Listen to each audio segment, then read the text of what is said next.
ಇಂದು ಧಾರವಾಡ ಉಪನಗರ ಪೊಲೀಸ್ ಠಾಣೆಯ ವ್ಯಾಪ್ತಿಯಲ್ಲಿ ಏರಿಯಾ ಡಾಮಿನೇಷನ್ ನಡೆಸಲಾಯಿತು. 40ಕ್ಕೂ ಬೈಕ್, 105ಕ್ಕೂ ಹೆಚ್ಚು ಯುವಕರು ವಶಕ್ಕೆ ತೆಗೆದುಕೊಳ್ಳಲಾಯಿತು.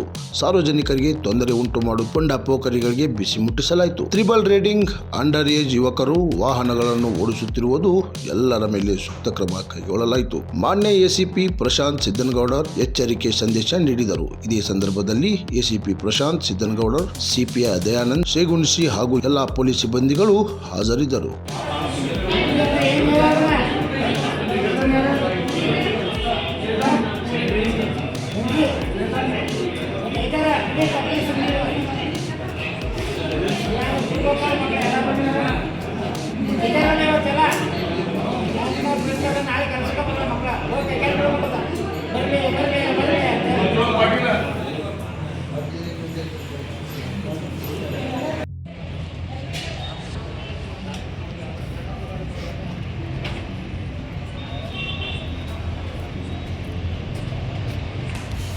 ಕ್ರಾಂತಿ ಸಮಾಚಾರ, ಧಾರವಾಡ.